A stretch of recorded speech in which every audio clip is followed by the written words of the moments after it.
એની ગુલામી અને દલાલી કરતા કેટલાક પોલીસ અધિકારીઓએ હદ વટાવી છે. હર્ષ સંઘવી પોતે પોતાની જાતને 30 માર ખા સમજે. ગુજરાતમાં જેવી રીતે સ્થાનિક સ્વરાજ્યની ચૂંટણીના દિવસો નજીક આવી રહ્યા છે તેવી જ રીતે રાજકીય ગરમાવો વધી રહ્યો છે અને ખાસ કરીને આ સમયગાળા દરમિયાન સત્તા પક્ષ અને વિપક્ષના નેતાઓ વચ્ચે આરોપ પ્રત્યારોપનો દોર ચાલી રહ્યો છે અને તે વચ્ચે જ ગોપાલ ઇટાલિયાએ એક મોટું નિવેદન આપ્યું છે. નિવેદનમાં શું જણાવવામાં આવ્યું તે જ અંગે ચર્ચા કરીશું આજે આ વિડીયોમાં. નમસ્કાર, સ્વાગત છે આપનું ક્રાંતિ માર્ગમાં અને હું છું મિક્ષુ ઠક્કર આપની સાથે. ગોપાલ ઇટાલિયા જે સમયથી જ વિસાવદર બેઠક જીત્યા છે, સતત તેઓ ગુજરાતના ગૃહમંત્રી હર્ષ સંઘવીને ટાર્ગેટ કરતા આવ્યા છે કે તેઓ 8 પાસ છે. કાયદો અને વ્યવસ્થાની સ્થિતિ જે છે તે કથળતી જોવા મળી રહી છે તેમના રાજમાં અને ફરીથી ગોપાલ ઇટાલિયાએ હર્ષ સંઘવી પર ગંભીર આરોપો લગાવ્યા છે. શું કહ્યું ગોપાલ ઇટાલિયાએ, એકવાર તેમની પાસેથી સાંભળી લઈએ. નમસ્કાર મિત્રો, આજે 7મી એપ્રિલ 2026નો દિવસ અને મારો આ વિડીયો હર્ષ સંઘવી સુધી પહોંચાડવાની હું તમને બધાને વિનંતી કરું છું. આજે હર્ષ સંઘવીએ અને એની ગુલામી અને દલાલી કરતા કેટલાક પોલીસ અધિકારીઓએ હદ વટાવી છે. બેશરમી અને કહેવાય ને કે ક્રૂરતાની હદ વટાવી ગયા છે. છેલ્લા 1 મહિનાથી હર્ષ સંઘવી પોતે પોતાની જાતને 30 માર ખા સમજે છે. કંઈ વાંધો નહીં, ઘણા 30 માર ખા આ દેશે જોયા છે, અમે જોયા છે અને સમય સાથે હાલના 30 માર ખાની પણ વ્યવસ્થા થઈ જાય જનતા દ્વારા. આજે એવું થયું કે સવારમાં મારા ઘરે પોલીસવાળા મોકલ્યા હર્ષ સંઘવીએ. હું તો અત્યારે અહીંયા વિસાવદર બેઠો છું.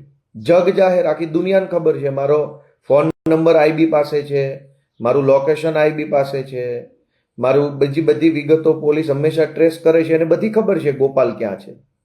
તેમ છતાંય હર્ષ સંઘવીએ આજે સવારે મારા ઘરે પોલીસ મોકલી અને મારા મમ્મી એકલા રહે છે, મોટી ઉંમરના વ્યક્તિ છે સુરત, એની સાથે પોલીસે ગેરવર્તન કર્યું છે. પહેલાં તો સીધા મારા ઘરે ગયા, થોડી ઘણી સરખી વાતો કરી, પછી બેફામ વર્તન કર્યું મારા મમ્મી સાથે પોલીસવાળાએ અને પછી પાછળથી પાછો સારો એવો વિડીયો બનાવી લીધો.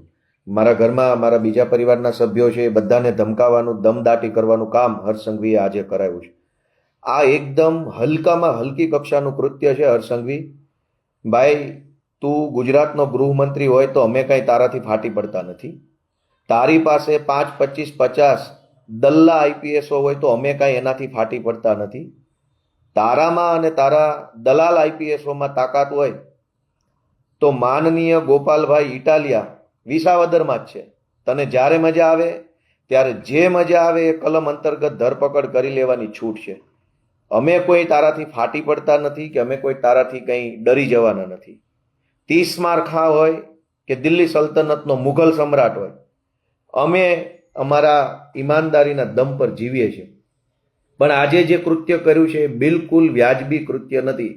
હર્ષ સંઘવીએ મારા ઘરે સુરતમાં મારા મમ્મી એકલા રહે છે, મોટી ઉંમરના વ્યક્તિ છે, મહિલા છે, એની સાથે પોલીસે ગેરવર્તન કર્યું છે. ન બોલવાના શબ્દો બોલ્યા છે. મમ્મીને આરે જે ગાળાગાળી કરી છે એ હર્ષ સંઘવીને હું કહી દેવા માંગુ છું કે આ બિલકુલ વ્યાજબી વાત નથી. તારી દુશ્મની કે તારી રાજકીય વિરોધાભાસ ગોપાલ ઇટાલિયા સાથે હોય તો ગોપાલ ઇટાલિયો બિંદાસ ખુલ્લો ફરે છે ગીરના જંગલમાં. અમે કોઈ તારાથી ક્યારેય જિંદગીમાં છુપાવાના નથી. તારી કોર્ટ કચેરી, કાયદો, કલમ, પોલીસ દંડા, ધોકા બહુ જોઈ લીધા ભાઈ.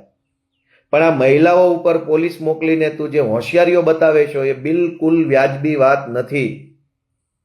આ બિલકુલ વ્યાજબી વાત નથી. હું ગુજરાતની જનતાને વિનંતી કરું છું કે હર્ષ સંઘવીએ આજે મારા ઘરે પોલીસ મોકલી અને મારા મમ્મી સાથે પોલીસે જેમ ફાવે તેમ વર્તન કર્યું છે. મારી મા સિનિયર સિટીઝન છે, હું રાજકારણમાં છું, મારા મમ્મી નથી. મારી માએ તો મને ઘણું કીધેલું કે બટા આ રાજકારણ રહેવા દે, આમાં બધા લુખ્ખા હોય, આમાં ગુંડાઓ હોય, હલકા માણસો હોય, બટા આપણે આ ન કરાય, આપણે નાના માણસો છીએ, આપણે ગામડાના માણસો છીએ, આપણને રાજકારણમાં કોઈ આગળ ન આવવા દે. મારી મમ્મીએ મને ઘણો સમજાવ્યો હતો. પણ મેં એવું નક્કી કરેલું કે રાજકારણમાં જો ભાજપના ગુંડાઓ જ ગુંડાઓ હોય તો હવે હું રાજકારણમાં જઈશ, આ ગુંડાઓને તે જેલમાં પુરાવાનું કામ કરીશ અને રાજકારણને બદલવાની કોશિશ કરીશ.